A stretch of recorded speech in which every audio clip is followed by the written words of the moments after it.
नमस्कार, तुम्ही पाहत आहात शेतकरी योद्धा न्यूज लाईव्ह। आज आपण एक अत्यंत गंभीर आणि नियमांशी संबंधित प्रश्न उपस्थित करणार आहोत। शासकीय नियमानुसार ग्रामपंचायत कर्मचाऱ्याची कार्यालयीन वेळ सकाळी 9:45 ते सायंकाळी 6:15 अशी निश्चित आहे। पण चाकूर तालुक्यातील अनेक ग्रामपंचायतीमध्ये खरंच ग्रामसेवक पूर्ण वेळ मुख्यालयी उपस्थित राहतात का?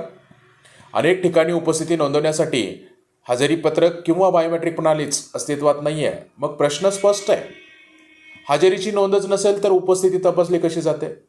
आणि उपस्थिती सिद्ध नसेल तर मग दरमहा पगार कोणत्या आधारावर दिला जातो? जर नियमानुसार ग्रामसेवक मुख्यालयात उपस्थित राहिला असता तर गावाचा विकास झाला असता, नागरिकांची कामे वेळेत झाली असती आणि ग्रामपंचायत लोकाभिमुख झाली असती। नियमबाह्य पद्धतीने वेतन घेतलं गेलं असेल तर नियम काय सांगतो ते आपण बघूया। महाराष्ट्र नागरी सेवा नियम, पंचायत राज अधिनियम आणि आचारसंहितेनुसार कारवाई होऊ शकते। मग प्रश्न असा आहे, ही जबाबदारी फक्त ग्रामसेवकाचीच आहे की तपास न करणाऱ्या वरिष्ठ अधिकाऱ्यावरही कारवाई होणार आहे? या सर्व बाबीवर संबंधित विभागाकडे लेखी विचारणा करण्यात आली आहे।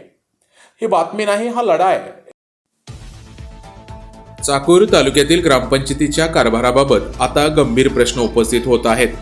ग्रामसेवकांनी कार्यालयीन वेळ पाळावी, मुख्यालयात उपस्थित राहावं आणि GPS व बायोमेट्रिक हजेरी प्रणाली अंमलात आणावी असे आदेश गेल्या 5 महिन्यापासून देण्यात आले होते।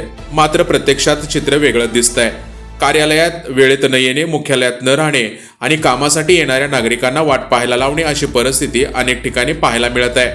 आओ जाओ घर तुम्हारा, कभी भी आओ गाव हमारा अशा पद्धतीचा कारभार सुरू आहे का, असा संतप्त सवाल आता नागरिक उपस्थित करत आहेत। चाकूर तालुक्यात एकूण 71 ग्रामपंचायती असून 59 ग्रामसेवक कार्यरत आहेत, तर 1 ग्रामसेवक सध्या निलंबित आहे।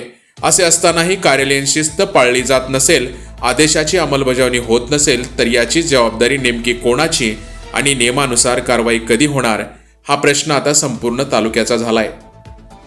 ब्युरो रिपोर्ट, शेतकरी योद्धा न्यूज लाईव्ह चाकूर।